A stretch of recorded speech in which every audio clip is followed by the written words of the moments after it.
Hello student, today we are going to learn standard 10th lesson number 1 in science and technology part 2 heredity and hereditary changes. Heredity and hereditary changes means heredity and evolution. Lesson number 1 heredity and evolution. Heredity म्हणजे अनुवांशिकता आणि evolution म्हणजे उत्क्रांती. याविषयी आपण या ठिकाणी अभ्यास करणार आहोत.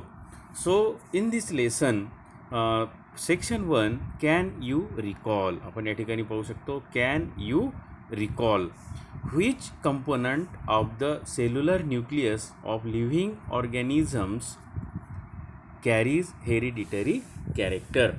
म्हणजे कोणता असा घटक आहे आपल्या सेलमध्ये. In the cell there is a nucleus. In the nucleus there is a particular which part of the nucleus carries hereditary character. म्हणजे सजीवांच्या पेशीमधला अनुवांशिक गुणधर्म वाहून नेणारा घटक कोणता. आपल्याला माहिती आहे की in the nucleus there are chromatin और क्रोमोझोम्स. आपण हा एक पाहिला पहिला प्रश्न. दुसरा आहे second question is what do we call to the process of transfer of physical and mental character from parent to progeny.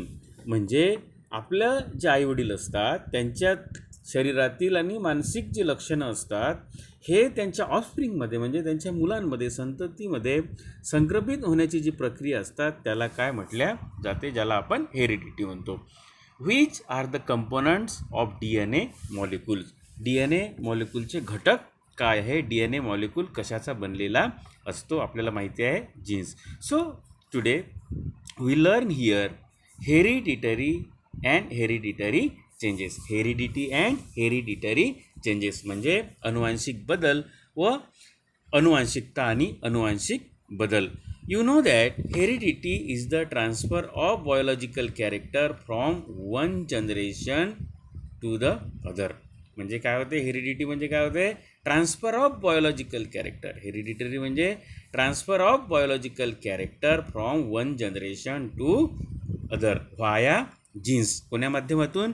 जीन्सच्याद्वारे, जनुकाच्याद्वारे transfer of biological character. आपल्या सजीवांमध्ये जैविक जे गुणधर्म असतात ते ट्रान्सफर होतात from one generation to another generation via genes. Okay. So John आपल्याला माहीत असेल जॉन ग्रेगर मेंडेल. आपल्याला सर्वांना माहिती आहे John Gregor Mendel is the pioneer of modern genetics. All of you know about the father of genetics. कोण आहे father of genetics. John Gregor Mendel. John Gregor Mendel is the pioneer of modern genetics.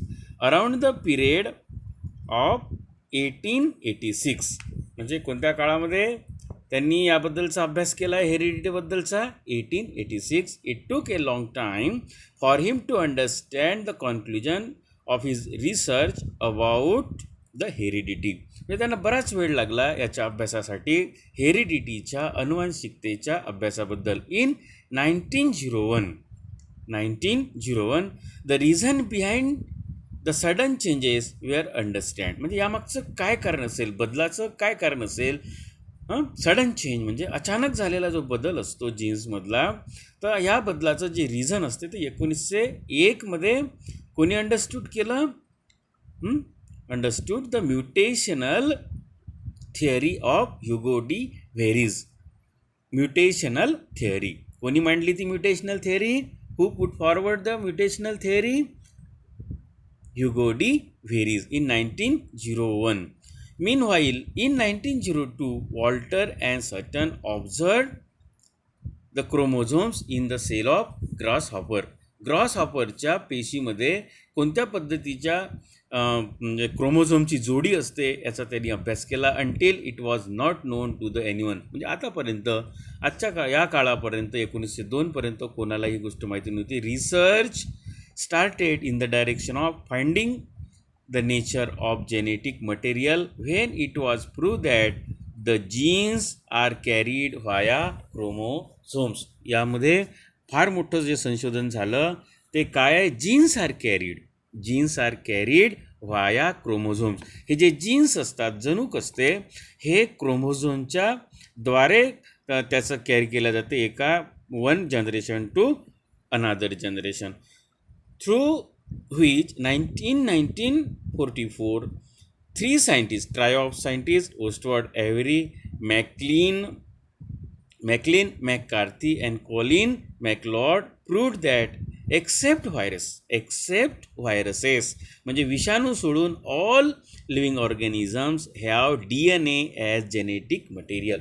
ही गोष्ट आपण इथं लक्षात ठेवायची आहे की virus सोडून, विषाणू सोडून ऑल लिव्हिंग ऑर्गॅनिझम सर्व सजीवांमध्ये have DNA as a genetic material. आपण पाहिलं होतं त्या दिवशी लॉंग फॉर्म DNAचा. DNA म्हणजे डिऑक्सिरायबोन्यूक्लिक acid.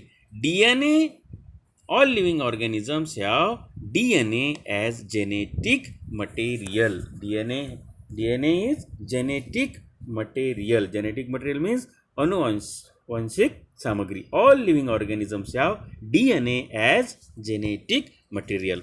In 1961 the French geneticist म्हणजे या अनुवंशिक शास्त्राचा एक जो सायंटिस्ट आहे French genetics Francis Jacob and Jacques Monod propose a model for process of protein synthesis. Protein सिंथेसिसबद्दल, प्रोटीनच्या संश्लेषणाबद्दलचं एक मॉडेल तयार केलं with the help of DNA in bacterial sale.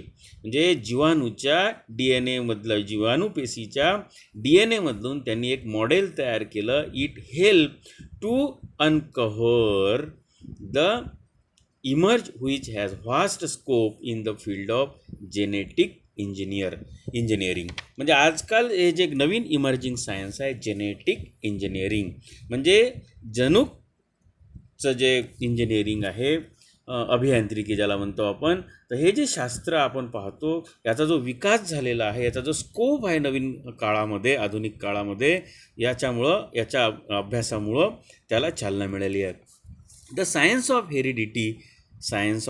Heredity is useful for diagnosis. अनेक रोगांच्या उपचारासाठी, निदानासाठी science of heredity is very useful in the field of genetic engineering, diagnosis, treatment and prevention of hereditary disorder. अनेक hereditary disorder असतात.